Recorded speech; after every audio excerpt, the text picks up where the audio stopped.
Lucas capítulo 9, dice la palabra de Dios.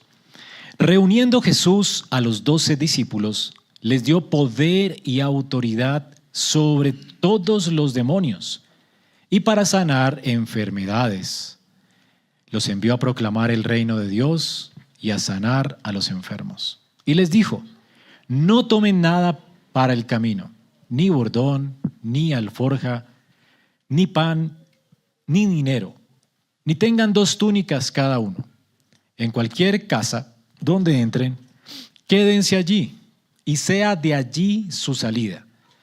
En cuanto a los que no los reciban al salir de esa ciudad, sacudan el polvo de sus pies en testimonio contra ellos. Entonces salieron e iban por todas las aldeas anunciando el evangelio y sanando por todas partes. Herodes, el tetrarca, se enteró de todo lo que estaba pasando y estaba muy perplejo porque algunos decían que Juan había resucitado de los muertos, otros que Elías había aparecido y otros que algún profeta de los antiguos había resucitado. Entonces Herodes dijo: a Juan yo lo hice decapitar. ¿Quién es entonces este de quien oigo tales cosas? Y procuraban ver a Jesús. Amén.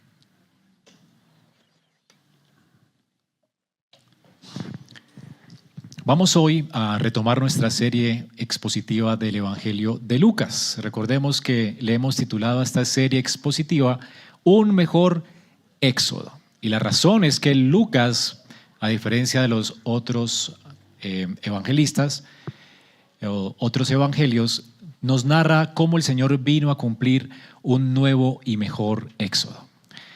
Lucas es un teólogo bíblico, nos muestra cómo se cumplieron todas las cosas en Cristo y ahora Él está llevando a cabo todas las promesas de Dios a través de Él. Y estas promesas siguen en Hechos de los Apóstoles, cómo se cumplen hasta lo último de la tierra, cómo el Evangelio llena toda la tierra conocida de ese tiempo. Así que Lucas escribe un volumen de 2 tomos que vamos a estar exponiendo durante varios meses y años, tal vez, en este púlpito. Si recuerdan, cerramos el año pasado con Jairo. Estuvimos en la casa de Jairo. ¿Qué sucedió allí? Bueno, Jesús resucitó a su hija que había muerto. Y mientras iba a hacerlo, también sanó a una mujer que tenía una enfermedad, flujo de sangre. Y ambas personas, por supuesto, al toque de los judíos, eran contaminantes ceremoniales para cualquier judío que le tocara. Un muerto, alguien con flujo de sangre, contaminaba a las personas. Sin embargo, ¿qué salió de Jesús? Poder para limpiar y para levantar a los muertos. Jesús no se contamina con nuestros pecados. Él nos limpia del pecado. Tú no tienes que huir de Jesús, sino venir a Él para ser limpio. De manera que esto nos muestra cómo el Señor nos limpia y también nos resucita, nos da nueva vida y tenemos esperanza de vida eterna. A veces vimos en el texto, parece que Jesús llega tarde, pero Jesús es el Dios del tiempo. Él tiene el despertador nuestro en sus manos y Él sabe qué hacer con nosotros en su providencia. Ahora vamos a ver cómo los discípulos, como les conté a los niños, han estado presenciando cosas maravillosas de Jesús. Y no solamente, sino también experimentándolas en carne propia. Ellos vieron cuando estaban atemorizados cómo Jesús, con una sola palabra, calmó la tempestad en medio del mar. También vieron cuando estaban atemorizados por un hombre endemoniado que hablaba cosas extrañas y daba voces. Esto asustaría a cualquiera, ¿verdad?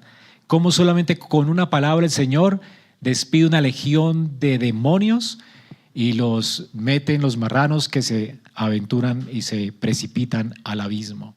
También le vieron sanar, levantar muertos, y esto es algo maravilloso. El mismo Pedro presenció cómo Jesús sanó a la suegra que estaba con fiebre. De manera que los discípulos habían estado experimentando de manera pasiva, viendo la gloria de Cristo, experimentando su gloria, su consuelo, Además de eso, habían experimentado también la pesca milagrosa. Ahora, en el capítulo 9, vemos un giro decisivo en la historia. Ya ellos no van a estar solamente como espectadores del ministerio, no solamente como alumnos, sino que ahora el Señor les convoca y les llama, especialmente a los 12 discípulos. Recuerden que atrás hemos visto que Jesús llamó a 12 para que fueran apóstoles. Así que estamos hablando de los apóstoles que Jesús escogió para ser el fundamento de la iglesia. Ellos antes estaban observando y ahora era el tiempo de la pasantía.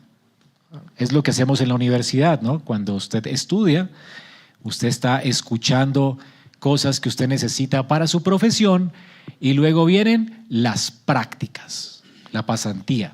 Hacemos también lo mismo con los pastores. En este momento, por ejemplo, nuestro hermano Ángelo está haciendo su pasantía. Es un año de pasantía. En este año él está, que ya termina este mes de hecho, él está en su pasantía experimentando el ministerio de primera mano, haciendo lo que debería ser un pastor y recibiendo también eco y feedback de parte del consistorio. Ahora él va a ser ordenado al ministerio. Y Jesús ahora les está llamando a su pasantía. Jesús, pues, se acerca a ellos, se vuelve a ellos y les dice: ahora, todo lo que me han visto enseñar, todo lo que me han visto hacer, ahora les toca a ustedes. Y hermanos, sé que este llamamiento de los 12 es muy particular, es muy especial. Hay cosas que solamente las podemos aplicar a ellos, pero mucho de lo que leemos acá tiene principios eternos que son aplicables aún a nosotros hoy. El punto es que vamos a aprender algunos principios importantes que el Señor nos llama o nos enseña para llamarnos a la misión. Porque, hermanos, nosotros hemos recibido el mismo rey, el mismo reino y la misma comisión. La gran comisión está aquí en cápsula. Jesús va a enviarlo después a ellos diciéndoles: toda potestad me ha sido dada en el cielo y en la tierra, ahora ustedes vayan y hagan discípulos. Y esta gran comisión fue para los discípulos y para nosotros también. Es la gran comisión de la iglesia y es lo que tenemos en Hechos de los Apóstoles. Aquí tenemos pues la semilla de la gran comisión.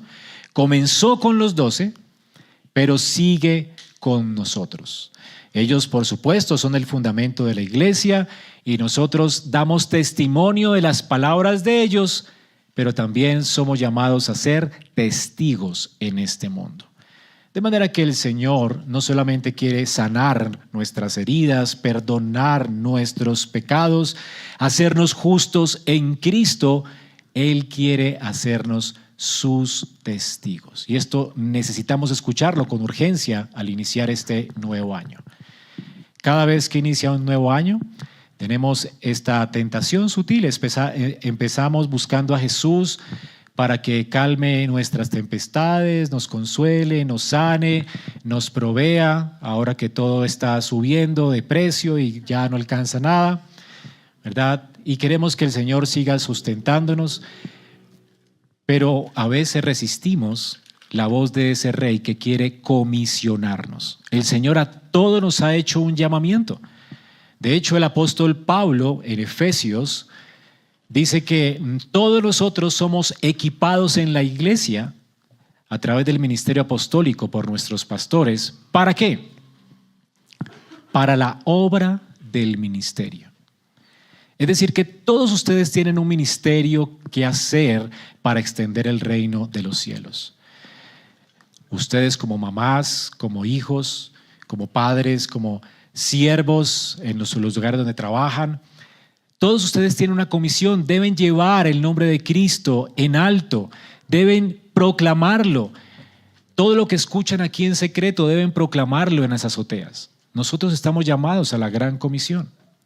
Algunos serán llamados a otras naciones, algunos serán enviados como misioneros, algunos serán enviados como pastores, pero todos somos enviados en nuestra vida ordinaria a dar testimonio de nuestra fe. Todos nosotros deberíamos estar compartiendo el evangelio a otros, enseñando a nuestras familias, evangelizando a nuestros vecinos. Así que queremos la misericordia de Dios, pero muchas veces resistimos la misión de Dios. Dios tiene una misión y nos ha involucrado a nosotros en ella. Él quiere hacernos partícipes de la salvación de muchos. Esto es una cosa increíble. Así que mi propósito es recordarnos hoy que la iglesia no es un spa espiritual para consumidores. La iglesia es un taller para embajadores de Cristo. Y es así como la iglesia debe saberse.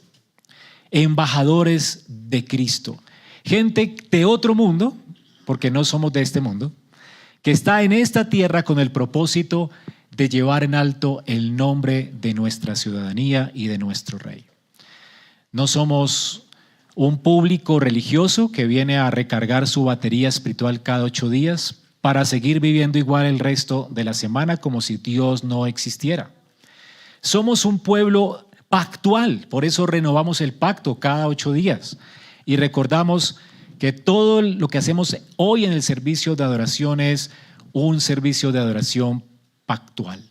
Somos un pueblo del pacto que ha sido redimido en Cristo para adorar y para servirle, para dar testimonio de Él a las naciones. El Señor dice que no se enciende una luz para ponerse debajo de la cama y que la sal ¿para qué sirve? Sino para salar, para preservar. Y nosotros somos la luz y la sal del mundo. El Señor ha cambiado nuestro carácter. Antes estábamos constantemente degradando nuestra vida con nuestros pecados. Ahora Él nos ha salvado y redimido para poder ser sal y luz en este mundo. Somos la esperanza de este mundo. Así que este año que tenemos cambio de gobierno, a veces la gente piensa que la esperanza es un mejor presidente de esta nación. Hermano, la esperanza de esta nación eres tú. No hay salvación sin Cristo, no hay transformación sin Él. Así que esto se cae o se levanta por nuestra predicación y nuestro evangelismo. Cristo, pues, como hemos visto a través de esta serie, vino a realizar un mejor éxodo, pero no lo vino a hacer como un profeta solitario, un héroe solitario. Él vino a establecer una compañía de testigos que Él va a enviar, una comunidad que anuncia libertad a los cautivos, luz a los ciegos. Así que Lucas hoy va a poner este espejo delante de nosotros para que nos miremos. Y si usted es como yo, seguramente usted va a ver cosas feas, porque nuestro corazón natural eventualmente todavía tiene ídolos en el corazón. Y mientras vamos exponiendo el texto, usted va a poder identificar algunos ídolos en su vida mientras consideramos la gran comisión. La gran comisión es como un espejo que nos confronta con nuestra idolatría, especialmente con el ídolo de la autosuficiencia, porque a veces cuando Dios nos envía, nos comisiona y nos está llamando a un ministerio particular, como esposos, padres, siervos, a veces decimos: yo no soy fuerte, no soy elocuente, yo no soy apto, no puedo servir. Esto se llama ídolo de la autosuficiencia. Queremos poderlo hacer, queremos tenerlo todo listo, ordenado, para estar seguros en nosotros mismos de que podemos cumplir con alguna tarea. Quizás usted como padre se siente insuficiente.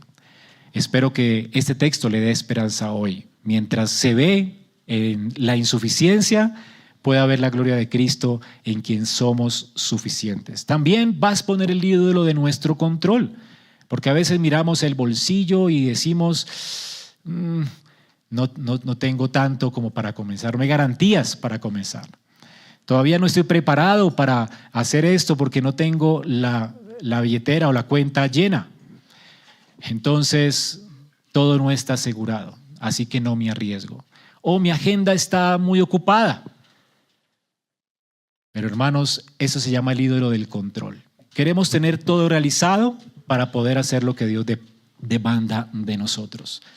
Y finalmente veremos expuesto el ídolo de la neutralidad. A veces miramos el mundo y cuando predicamos el evangelio y nos rechazan, pensamos, bueno, ese mensaje es muy incómodo. Decir a la gente que está muerta, que necesita un salvador, decir que son pecadores, que no hay esperanza sino en Cristo, es demasiado incómodo. ¿Qué tal si le cambiamos algo, le suavizamos algo? Decimos que Dios tiene un plan para su vida y ya. Entonces, no hablamos de arrepentimiento, ni de pecado, ni de cosas por el estilo, ni de muerte, ni de infierno. Pero hermanos, eso se llama el ídolo de la neutralidad. Miramos el mundo y decimos esto, pero no podemos volver el evangelio presentable. El evangelio es lo que es, y por eso Juan el Bautista murió, y por eso Herodes lo rechazó, porque no es conveniente para nuestra vida y para nuestro pecado el evangelio de Cristo. Entonces, vamos a ver ahora cómo Jesús va a desbaratar esos ídolos y nos va a enseñar que nosotros tenemos una autoridad prestada, no tenemos el control, que tenemos provisión divina, abundante provisión divina. Y también nos enseña que el evangelio nunca es neutral. Trae paz por medio de la gracia, pero también trae condenación para el que no se arrepiente. Así que si están listos, vamos a ver estas tres cosas el día de hoy. En primer lugar, vamos a ver el poder que Dios nos ha dado, poder delegado. Versículos del 1 al 2. Dice Lucas que Jesús había reunido a los 12 discípulos, o reuniendo a los 12 discípulos, ¿les dio qué?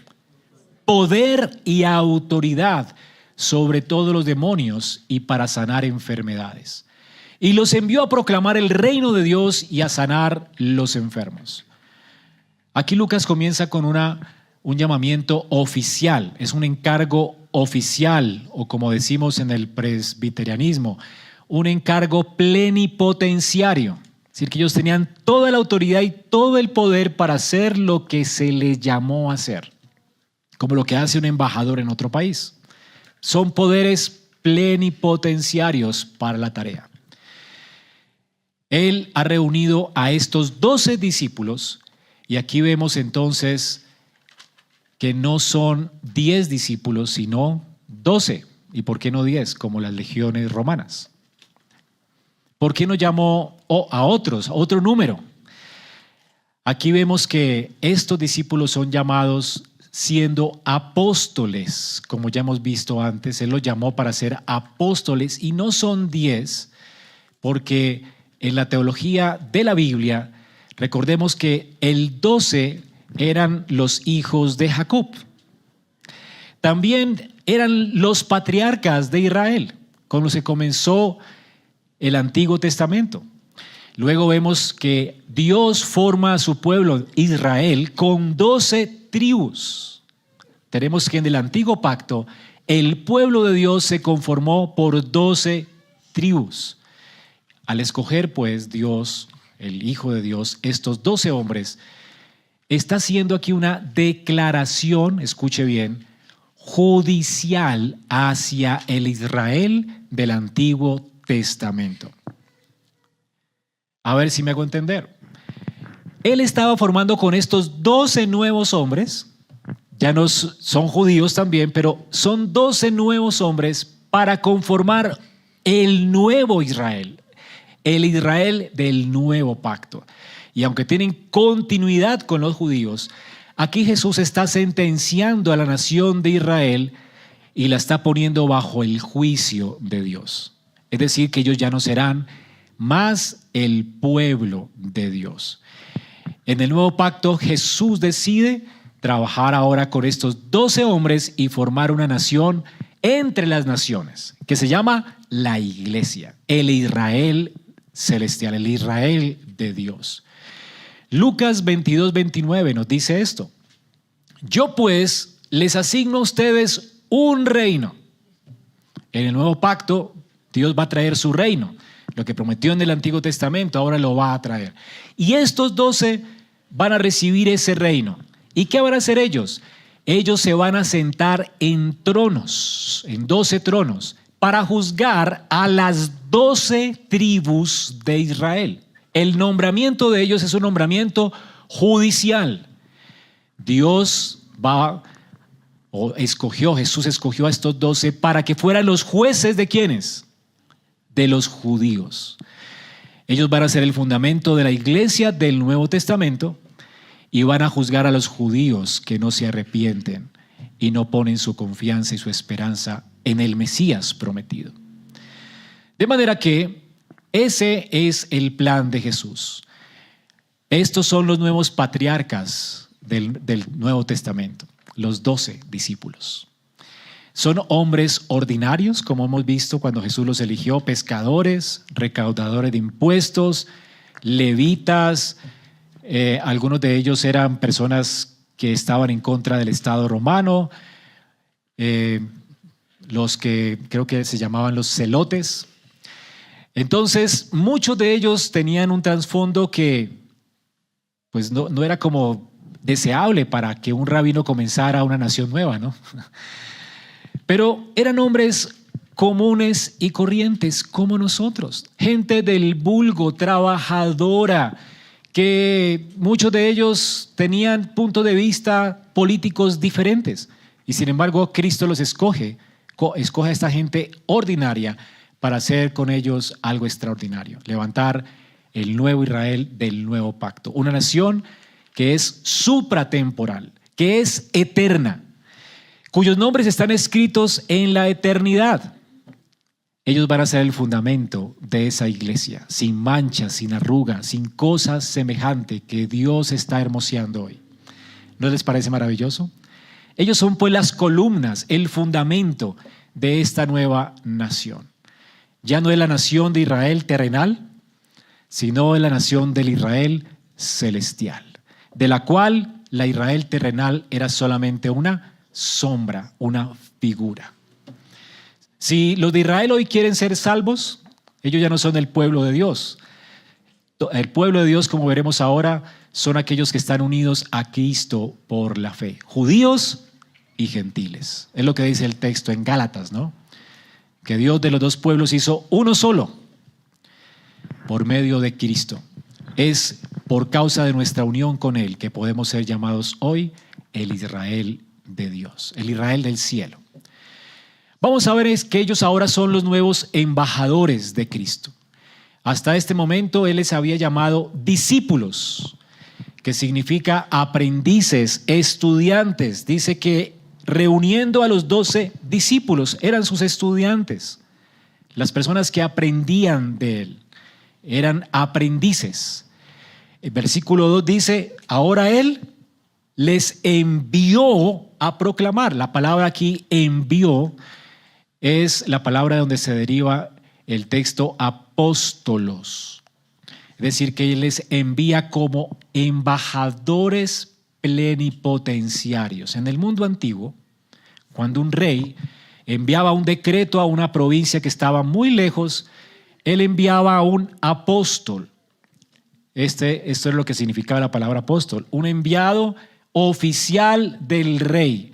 Ese hombre no iba a un pueblo a dar opiniones personales. Él iba revestido con la autoridad jurídica del rey. Así que si la ciudad recibía al enviado y le escuchaba, ¿a quién estaba recibiendo? Al rey. Pero si la ciudad escupía al enviado y lo menospreciaba, ¿qué estaba haciendo? Le estaba declarando la guerra al rey. ¿Ven? Por eso, hermanos, tenemos nosotros que entender algo aquí a manera de aplicación. Si los discípulos, los 12, tienen poderes plenipotenciarios, y de hecho son los únicos que tienen este poder, porque Jesús los comisionó para que fueran apóstoles, en ese sentido pleno de la palabra. Ya no hay apóstoles hoy, aunque todos somos enviados, ya esa palabra oficial no aplica para nosotros, porque no tenemos esos poderes plenipotenciarios, sino derivado de la palabra de ellos. Si alguien aquí piensa que Pablo o Pedro habló como un hombre de ese tiempo y piensa que son sugerencias las palabras de ellos y no mandamientos de parte del rey, ¿A quién está menospreciando usted? A Cristo. Cuando alguien dice, no, es que Pablo es machista, por eso dice esto, o Pablo es que era un hombre de ese tiempo y por eso dice esto, entonces usted está menospreciando al Rey. El que menosprecia la palabra de los apóstoles, menosprecia a Cristo. Y hoy ya no hay tal cosa o tal título como apóstol, ya no hay. Aunque muchos o digan que tienen ese título y lo ostenten, no quiere decir que lo tengan. De hecho, son fraudulentos, como le llama Pablo. Pablo dice que él fue el último de los apóstoles, 1 Corintios 7. Así que Dios lo llamó a él como el último, como un abortivo, y especialmente lo llamó a los gentiles. Los demás tenían un ministerio, los judíos, los 12, porque ellos iban a juzgar a las 12 tribus de Israel. Pero a Pablo se le concedió el ser apóstol a los gentiles. Él escribió mucho del Nuevo Testamento, ¿verdad? Y él es el apóstol nuestro. En un sentido, hermanos, entonces tenemos aquí un ministerio oficial que nos recuerda que la fe que tenemos es una fe que no descansa en fábulas, sino en el testimonio de testigos oficiales autorizados por el Hijo de Dios. Tu fe no descansa en el Papa de Roma, en el apóstol no sé qué moderno de la iglesia tal. No descansa en personas infalibles que con el tiempo sabemos que se han equivocado. Descansa en personas que han llevado y han ostentado un poder plenipotenciario, que han sido autorizados por el Hijo de Dios, llamados por Él. Así que ellos son enviados por Cristo. Y noten que se les da ¿qué? En su llamamiento, poder y autoridad. Antes de eso, ¿qué tenían? Antes del llamamiento, ¿qué tenían? Nada, ni poder ni autoridad. Solamente después de que son nombrados y llamados a una función, en ese momento reciben ese poder y esa autoridad. Hasta ese momento Pedro era un simple pescador, Mateo era un ex cobrador de impuestos. Si ellos hubieran intentado siquiera echar fuera un demonio, adivinen qué hubiera pasado. El demonio se les reiría, como sucedió en uno de los eventos, ¿no? Pablo conozco y a pero ¿tú quién eres? ¿Se acuerdan que un demonio se ríe de alguien que intenta expulsarlo? ¿Usted quién es? No lo conozco. A Pablo lo conozco, por eso le obedezco, pero ustedes. Entonces, ellos tenían ese derecho legal. La palabra autoridad quiere decir que recibieron en ese momento el derecho legal y el poder o la capacidad para poderlo hacer. Esa capacidad descendía de Cristo hacia ellos. Y eso ataca directamente la autosuficiencia de ellos. Y por lo tanto también aprendemos aquí un principio para nosotros hoy, aunque no somos apóstoles, hermanos, todos nosotros de parte de los apóstoles recibimos un llamamiento. Usted no ha leído en la Biblia: amonestados unos a otros, servidos unos a otros, predicad el evangelio, exhortados, animados, bendecidos, alentados, padres eduquen a sus hijos. Usted tiene un gran ministerio que hacer. ¿De dónde recibe el poder? El poder reside en que ellos ahora a través del Espíritu de Dios nos envían a nosotros. Por eso es que cuando hay un pastor ordenado de manera legítima, tiene este poder derivado de la palabra apostólica. Es porque cuando un pastor es reconocido por la iglesia, escogido según la palabra de Dios, con los requisitos bíblicos, hay un proceso para esto. Y no es simplemente porque es el hijo del pastor, porque esta persona me cae bien, porque es que es tan buena papa. Nada de eso, sino que hay un proceso para esto. Hay un llamamiento interno, un llamamiento de la iglesia. Cuando hay este tipo de circunstancias según la palabra de Dios, entonces la persona tiene poder y autoridad derivados de la palabra de los apóstoles. ¿Me hago entender? Y eso en un sentido, hermano, usted le da autoridad y poder. Usted es papá no porque usted simplemente ostente un título, sino porque Cristo le ha dado a usted el poder de la vara para castigar a sus hijos, para exhortarlos en la amonestación del Señor, para alentarlos, no causarles a ira y hacerlo de una manera adecuada, por supuesto, Dios le ha dado a usted ese poder. Así que ¿con qué derecho usted puede darle varita a sus hijos, amonestarlos, enseñarles, decirles qué está bien y qué está mal según la palabra de Dios? ¿De dónde proviene ese poder? De la Biblia. Son poderes derivados de la Escritura. Entonces, ¿cómo hacemos lo que hacemos nosotros? No por nuestra autosuficiencia, sino por el poder que Cristo nos ha encomendado. Piensen en esto, hermanos. Un agente de tránsito se para en esta autopista y viene una tractomula y él le hace así. ¿Qué hace la tractomula? Un hombre tan débil puede hacerle así a una tractomula, y la tractomula tiene que detenerse. ¿Y la razón cuál es? El uniforme.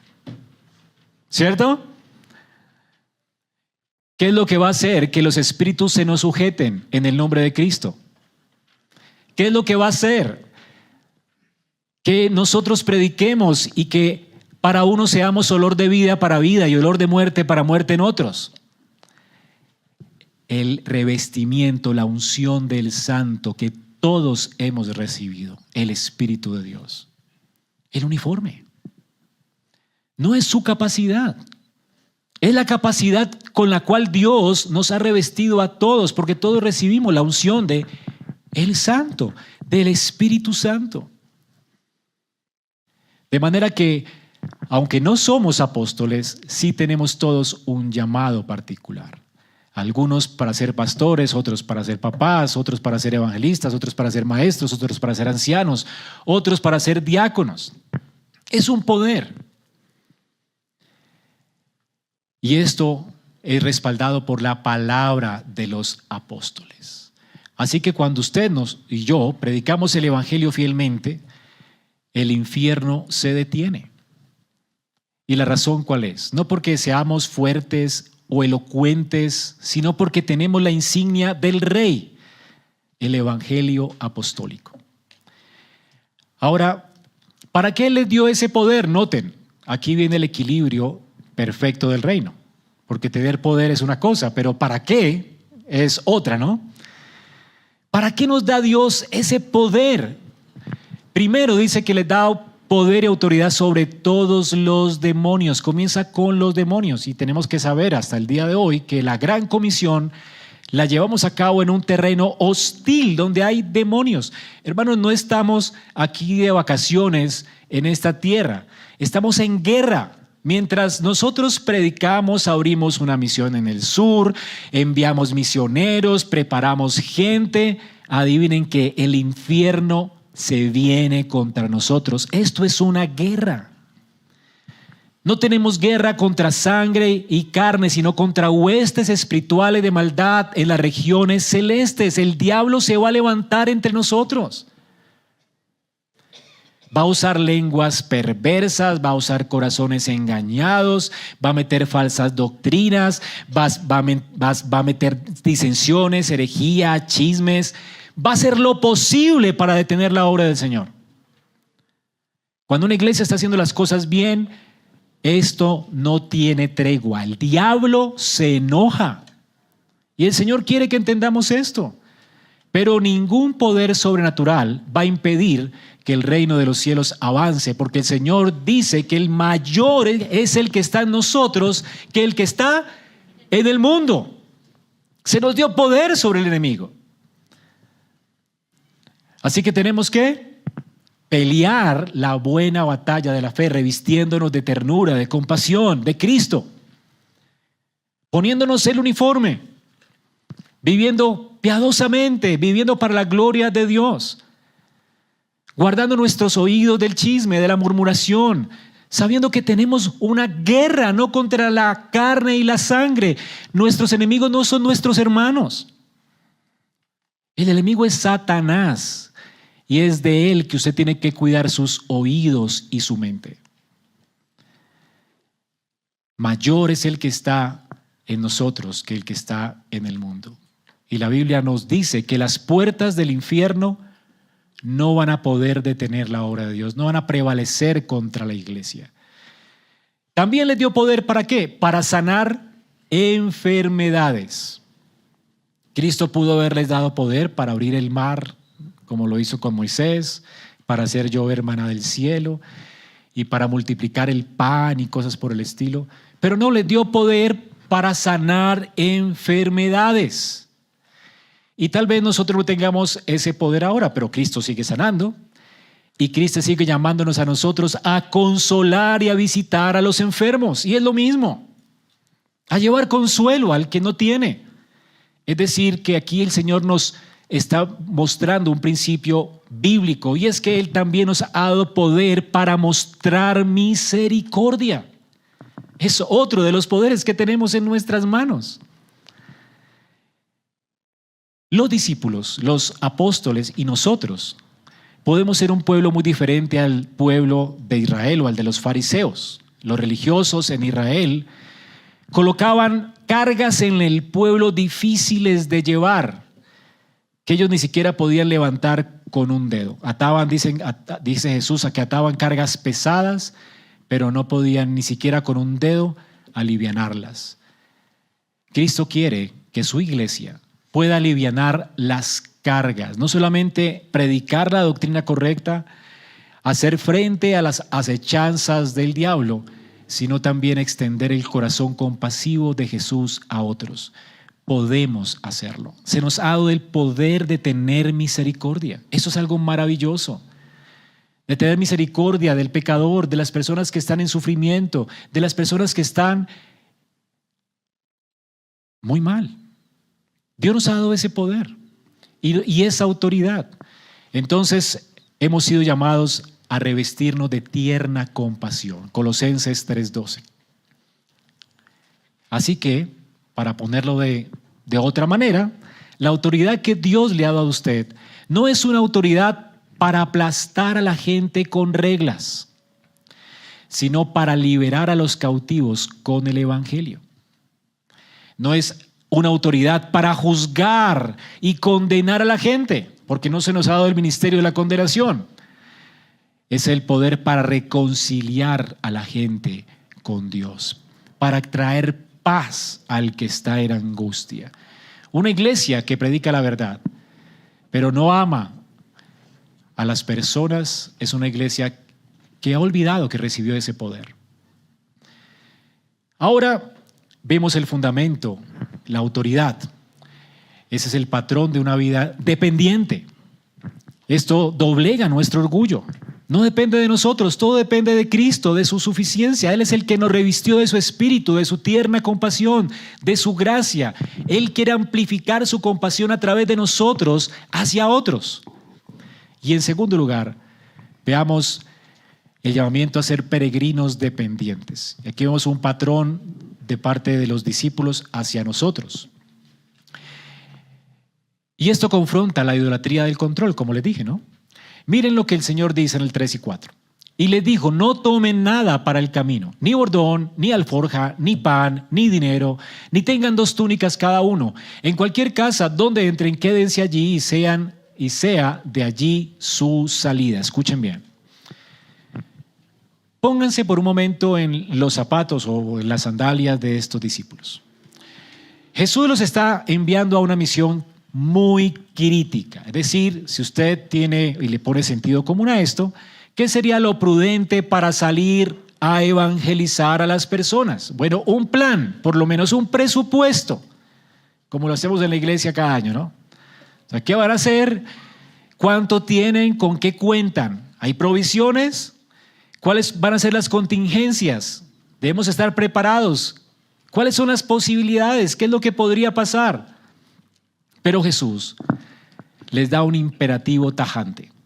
No tomen nada. No. Noten las negaciones. No esto, no aquello, no lo otro. No. Es decir, Jesús levanta la pared del no delante de la ansiedad del corazón de ellos. Por nosotros tendríamos el control, pero Jesús dice, no quiero que tengan ustedes el control. Yo me encargo. Yo me encargo de todo. Déjenme lo demás a mí.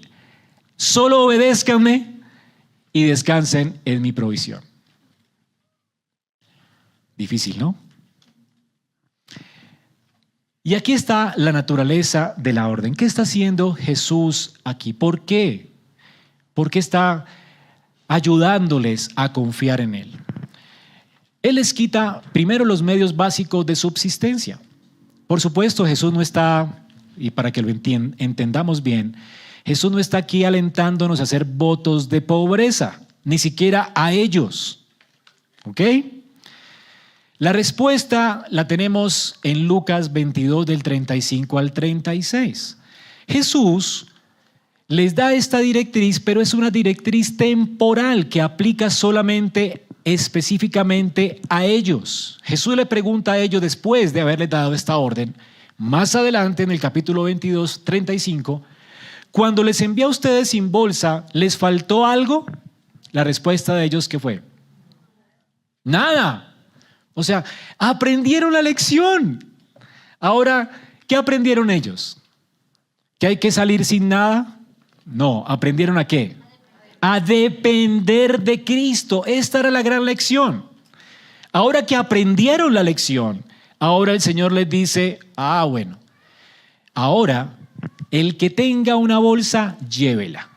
¿Tiene una espada? Defiéndase, mijo, llévela. ¿Tiene tal cosa? Llévela. ¿Ok? Es decir, apérese, planee, mire las contingencias. ¿Ven? O sea que no está mal hacer planes, el Señor mismo lo ordena. ¿Y por qué le da una contraorden antes? Porque recuerden que estaba en la pasantía. ¿Cierto? Ok. Era un entrenamiento intensivo. Así que Jesús, ¿qué les quitó a ellos? La ansiedad de depender de ellos. Ahora ellos podían trabajar y depender de Dios, sabiendo que los resultados pueden dejárselos a Dios. El Señor aquí no está alentando a predicadores vagos, ¿verdad? Que simplemente decían, yo quiero dejar de trabajar y por eso me voy a dedicar al ministerio. No. Él está alentándonos aquí a depender de Él en la medida de las posibilidades. Todo predicador debería de aprender a depender de Dios, sabiendo que todas las cosas Dios las va a proveer. Pero alguien, para poder participar de los frutos de la obra del ministerio, ¿qué tiene que hacer? Dice la Biblia, trabajar primero. Hay que trabajar.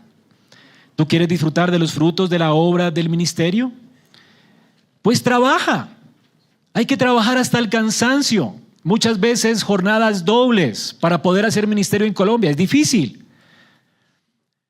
Pero el punto aquí es más de confianza en Cristo. Es decir, no esperes a la jubilación para servir a Cristo. Puedes hacerlo ya y depender de sus fuerzas y de su provisión, mientras trabajas hasta el agotamiento. No tienes que posponer tu decisión. Tú puedes servir a Cristo ahora. Y este es el gran principio. Hermanos, si tu mensaje es que Dios es un Padre bueno que lo satisface todo, y tú estás afanado, ansioso, en pánico por conseguir lo del próximo mes, ¿tu vida no está contradiciendo el mensaje? Esto es lo que Jesús quería que ellos evitaran. Que con sus labios o con su ansiedad negaran lo que predicaban. Su billetera vacía era la garantía de que el mensajero estaba creyendo su propio mensaje. ¿Cómo yo podría decirles, hermanos, Cristo es suficiente si yo estoy completamente ansioso y no sé qué hacer el próximo mes? Porque estoy ansioso que me va a faltar cosas y no tengo paz. Es incoherente, ¿verdad? Un pastor ansioso es incoherente. Porque Cristo no nos ha dado todas las cosas en abundancia. ¿No es Él el sustentador y el sostenedor de nuestra vida? Y aquí es donde nos confronta el texto con nuestra inseguridad, más bien, el ídolo de la seguridad. Es por eso que no arriesgamos, es por eso que no somos más generosos, es por eso que nos cuesta obedecer cuando sabemos que Dios nos ha hecho un llamamiento a cada uno de nosotros, porque estamos viendo primero la billetera, las condiciones y las circunstancias adecuadas para hacer lo que Cristo nos llamó a hacer. Siempre que comenzamos a planear en la iglesia, me enseñó mi pastor y hasta ahora lo he aprendido.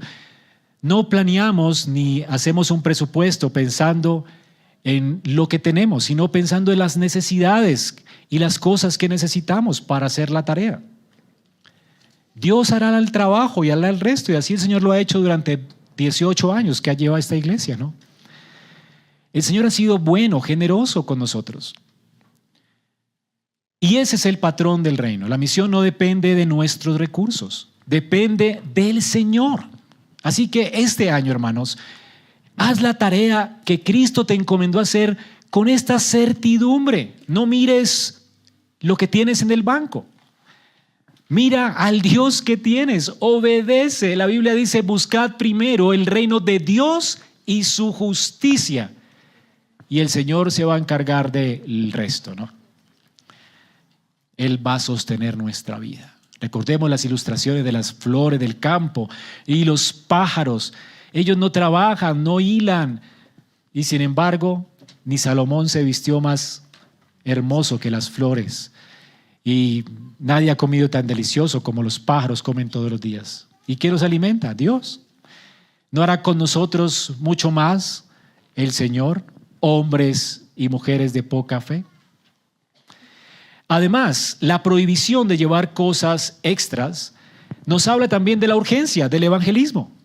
Si usted está muy cargado, usted va a caminar lento. Hay mucha gente que no sirve a Dios no porque les falte dinero, sino porque tiene exceso de equipaje. Noten que dice no lleve bordón, no lleve tal cosa, no lleve 2 túnicas.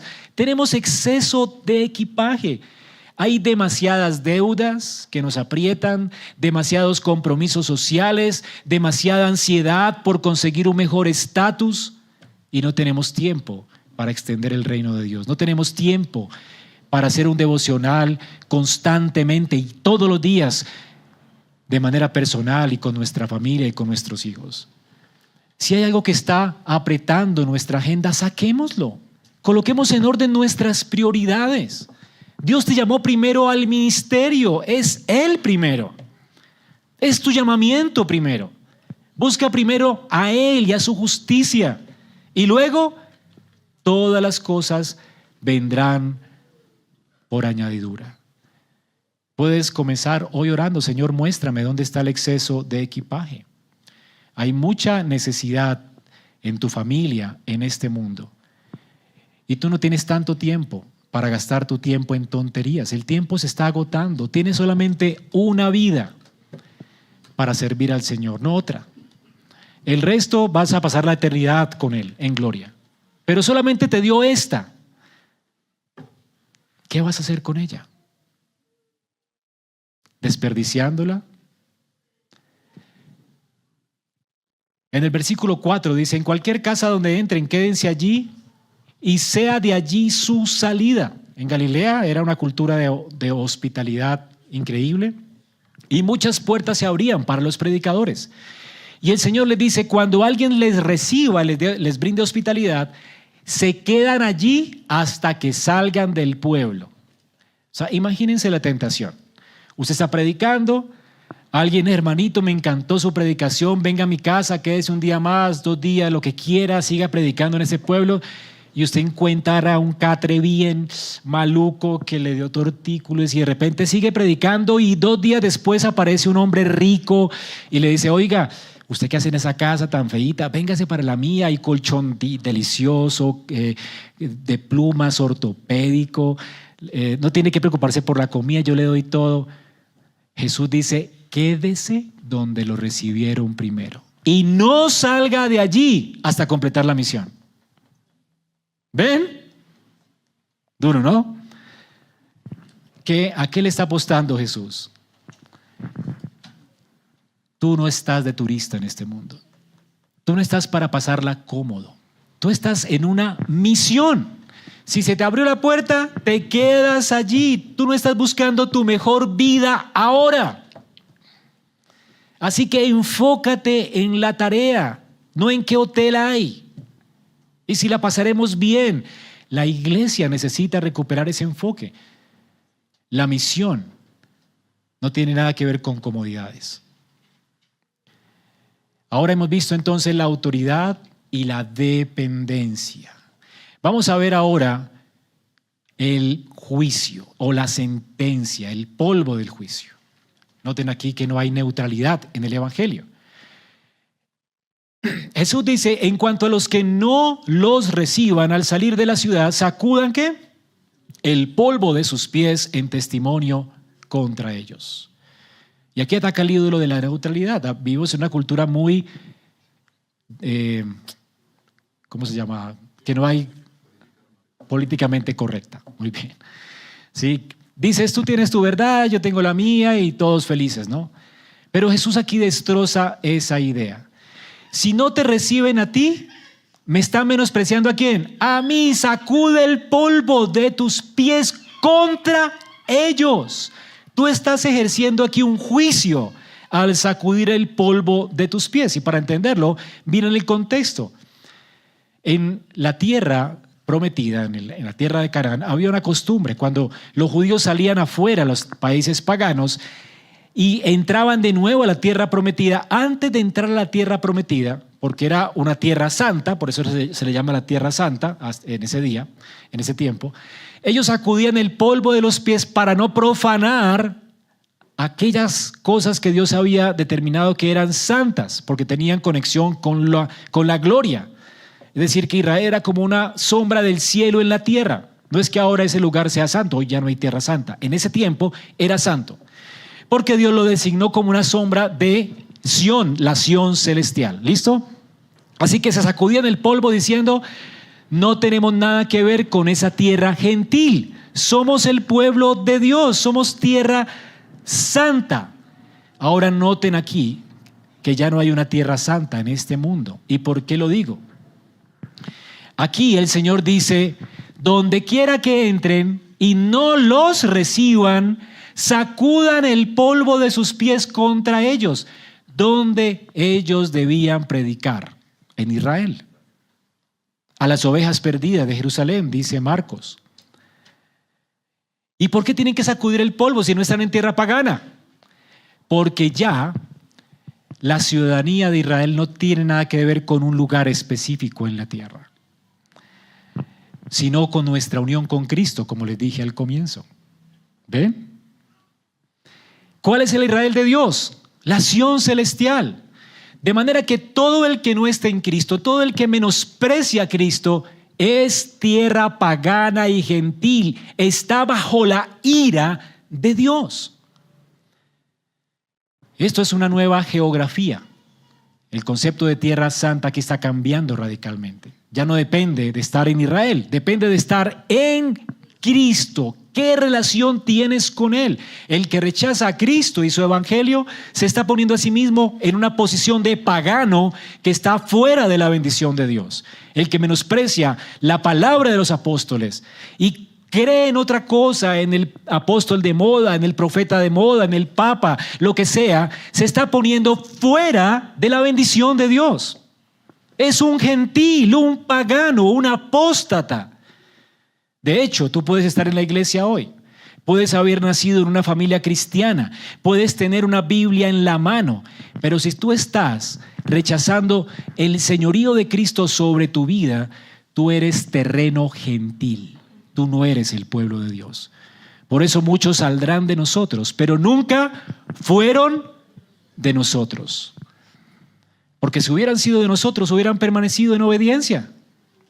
El Señor nos rescata por la fe, pero cuando el Señor nos rescata por la fe, nos llama a una obediencia voluntaria, alegre, gozosa. Estar en Cristo, amparado de la gracia, es estar bajo el señorío de Él. Y eso destruye el ídolo de la neutralidad. Predicar el evangelio no es compartir ideas bonitas que la gente puede tomar o dejar sin consecuencias. Hay consecuencias. Hay consecuencias por menospreciar a Cristo y el testimonio apostólico. Hay consecuencias terribles. Todo lo que nosotros en esta iglesia atemos o desatemos, Dios lo toma en cuenta en el cielo. Cuando declaramos a alguien apóstata, esto es terrible. Tenemos que nosotros temer y odiar aún su ropa contaminada por los ídolos. Es horrendo. Es tierra gentil. Así que, hermanos, el Evangelio es un tribunal, abre un tribunal. Cuando la palabra de Dios se predica fielmente, no es neutral. En este preciso momento, mientras abrimos la Biblia y la explicamos, para algunos esta palabra es olor de vida para vida, va a traer sanidad, salvación, desafío, ánimo para servir a Cristo. Para otros va a traer dureza de corazón. Así que rechazar el Evangelio no es cuestión de diferencias de opinión religiosa. Por decirlo de alguna manera, es un crimen de lesa majestad. Es decir, es rechazar al Rey, es escupir en el rostro al Rey de Reyes y Señor de señores. Escuchen esto, hermanos. Jesús no dice esto con arrogancia, lo de sacudir el polvo, lo dice para advertir con dolor, porque es lo que les pasa a las personas que le rechazan. Son terreno gentil, abono para el día de la ira, combustible para la ira de Dios en el día final. Y esto nos puede pensemos no más en Herodes. Herodes tenía un tiempo para el arrepentimiento mientras Juan vivía. Le predicó. Sin embargo, él era terreno gentil, su corazón se endureció. Y se endureció al punto de que ahora estaba compungido porque pensó que Juan había resucitado. Y lleno de temores en su corazón por causa de la culpa. Pero aún así, menospreció al Mesías. Y cuando lo tuvo delante de él, más adelante en Lucas, ¿saben qué pasó? El Mesías estaba allí. Y él comenzó a preguntarle cosas y Jesús guardó silencio. No le habló una sola palabra. Nunca. Cuando él silenció a Juan, el cielo guardó silencio para él. Este hombre ya es combustible para el infierno. Hay un tiempo para Dios. Si tú endureces tu corazón hoy, no sabes cuándo Dios se colma la paciencia. Y si tú no te vuelves a Él hoy en arrepentimiento y fe, es probable que la paciencia se agote hoy. Por eso el Señor dice, hoy no endurezcáis vuestros corazones. Finalmente llegamos al clímax del texto. Herodes, el tetrarca. Él se enteró de lo que estaba pasando con la predicación del Evangelio y lanza una pregunta decisiva para nosotros esta mañana. ¿Quién es entonces este de quien oigo tales cosas? Y procuraba ver a Jesús. Era una curiosidad, simplemente. Pero cuando lo vio, se rió de él. Hazme magia, hazme un truco. Solamente era una curiosidad Jesús para él. Por eso lo quería ver. Pero lo tenía asustado era el hecho de que había matado a Juan y su conciencia le estaba atormentando, ¿no? Así que hay gente con conciencias todavía en un sentido sensibles, pero sus corazones lejos de Dios. Pero quiero que se centren en el versículo 9. ¿Quién es pues este de quien oigo tales cosas? Y esto lo podemos aplicar inmediatamente, y es que puede convertirse esta pregunta en el termómetro de nuestro ministerio, de nuestra predicación, de nuestra vida como iglesia. Es decir, esto es lo que se preguntó Herodes al escuchar el testimonio apostólico y lo que hacía Jesús junto con sus apóstoles. Pues todo lo que los apóstoles hacían, ¿quién lo hacía? Jesús. Noten que se enteró de lo que los apóstoles predicaban y hacían. Y el que dijo, ¿quién es este que hace estas cosas? ¿A quién le atribuyó las cosas que hacía? A Jesús. Y aquí está el termómetro. Si la gente nos ve a nosotros hoy y dicen, wow, qué increíble ONG que ayuda a los pobres, hemos fallado miserablemente como iglesia. Si dicen, uy, qué iglesia tan organizada, qué buena música tienen, qué lindo que canta el hermano, hemos fallado miserablemente. Si dicen, uy, qué pastor tan elocuente, hemos fracasado como iglesia. Pero si la gente ve nuestra vida, nuestra dependencia radical en Cristo, nuestra valentía frente al rechazo para predicar a Cristo sin atenuar el mensaje del Evangelio, si ven nuestra compasión por los enfermos, la gente debería de preguntarse, ¿quién es este Jesús que los mueve a hacer esto? ¿Quién es ese rey que vale más que su dinero, que su comodidad? Si la gente se pregunta estas cosas, entonces el reino está en medio de nosotros. La meta de nuestra misión es provocar esta pregunta: ¿quién es este? ¿Quién es este? Queremos que Bogotá no pueda ignorarnos, sino que se vea obligado a preguntar: ¿quién es Cristo? ¿Quién es este? Herodes hizo la pregunta correcta, pero con el corazón incorrecto. Nosotros, como iglesia, no solo provocamos esta pregunta, tenemos la respuesta, ¿o no? ¿Quién es este? Él es quien tiene autoridad sobre los demonios. Él se dejó capturar por los malvados. Él es quien provee para los que no tienen nada, pero también se hizo pobre para enriquecernos. Él es el que va a venir a juzgar a los vivos y a los muertos. Él traerá justicia y juicio, pero también lo recibió por nosotros en la cruz del Calvario. Ese polvo de los pies de Dios, Dios se lo sacudió con Cristo. Él fue menospreciado y herido de Dios, como lo leímos en Isaías, y abatido. Como que escondimos de él su rostro. Fue menospreciado, salió fuera del campamento, murió como un gentil, fue expuesto a la ira de Dios como un pagano. El Padre sacudió el polvo de sus pies contra él y derramó toda la copa de la ira sin misericordia sobre Cristo. Fue tratado como pagano, como excluido, como contaminado. Se hizo maldición y pecado para que nosotros fuésemos lavados y fuésemos recibidos hoy en tierra santa. Ustedes y yo merecemos el polvo del juicio, pero en Cristo somos lavados, recibidos y abrazados como hijos. En Él somos aceptados. Él dejó su alforja celestial vacía y se despojó de toda su gloria para darnos una herencia eterna y gloriosa en Él. ¿No les parece increíble esa respuesta? ¿No es la esperanza que este mundo necesita? Ese es nuestro Cristo. Y esa es la motivación con la que debemos empezar este año, sirviéndole, proclamándole, quitando toda idolatría de nuestro corazón, viviendo en dependencia de Él. Hermanos, qué texto tan precioso. ¿Quién va a contarle al mundo lo que Cristo hizo?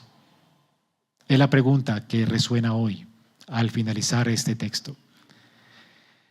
Lucas 9 no nos da escapatoria. ¿Quién lo va a hacer? Cristo comisionó a 12 hombres ordinarios y les dio autoridad para hacerlo. Y ellos nos han comisionado a nosotros. Hermanos, el Nuevo Testamento está saturado de órdenes para la iglesia. Debemos amonestarnos, debemos consolarnos, debemos evangelizar, debemos tener misericordia de las personas, debemos hospedarnos unos a otros, debemos ayudarnos unos a otros, debemos criar a nuestros hijos en la amonestación del Señor, debemos proclamar y anunciar a Cristo en este mundo, debemos expulsar a Satanás de la vida de las personas en la medida en que comenzamos a predicar a Cristo con nuestros labios. Para esto ¿quién es suficiente? Hermanos, somos suficientes en Él. No tienes que esperar que ocurra algo extraordinario. Tienes que ser obediente, sabiendo que tienes el poder del Espíritu de Dios en tu vida y el Evangelio en tu boca para hacer lo que Dios te demanda hacer. Hay una ilustración de un escritor llamado Gordon, S.D. Gordon. Él hace una historia imaginaria que captura en esencia lo que hemos predicado hoy. Gordon describe el regreso del Señor a la gloria después del ascenso. Recuerden, es fantástica, una historia que no ocurrió. Pero él dice, Jesús subió y ascendió, y el cielo lo estaba recibiendo en adoración. Y Gabriel, el ángel, se acerca y le mira las marcas de sus clavos y de sus pies.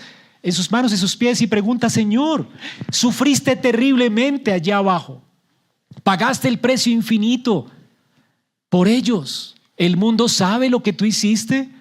¿Saben todos acerca de tu amor, de tu victoria? Y Jesús responde: no. Por ahora, solo un pequeño grupo en Palestina lo sabe. Gabriel, perplejo, insistió: entonces, ¿cuál es tu plan, maestro? ¿Cómo se va a enterar el resto del mundo? ¿Escribirás el mensaje en las nubes con fuego? ¿Enviarás tus legiones de ángeles para proclamarlo?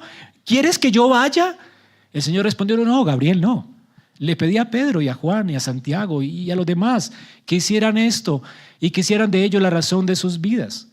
Les dije que se lo contaran a otros y que esos otros se lo cuenten a otros y esos otros a los otros, hasta lo último de la tierra, hasta que cada hombre haya escuchado mi nombre y yo venga y yo vaya en gloria.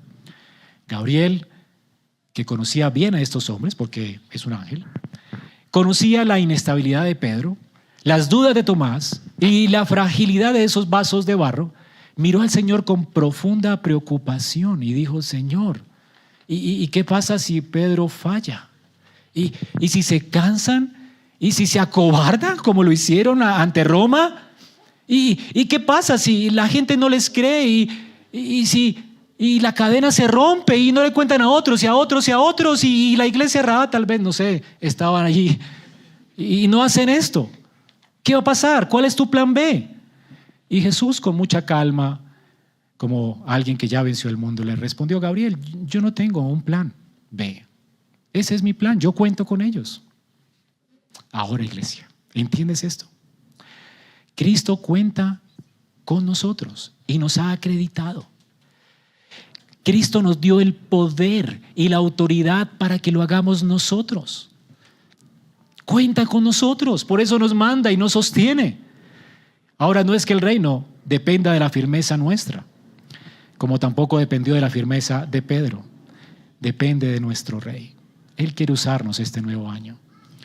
Y no es que el evangelio esté a merced de vasos de barro, pero Dios le plació, quiso, se complace en poner ese tesoro en estos vasos de barro para que la excelencia de su conocimiento y de su poder sea de Él y no de nosotros. Qué privilegio, ¿verdad? Ser enviados. Que esto nos llene de una santa emoción para seguir gastando nuestra vida sirviendo a nuestro Señor. Y si tú no has depositado tu confianza en Cristo, recuerden que el evangelio no es neutral.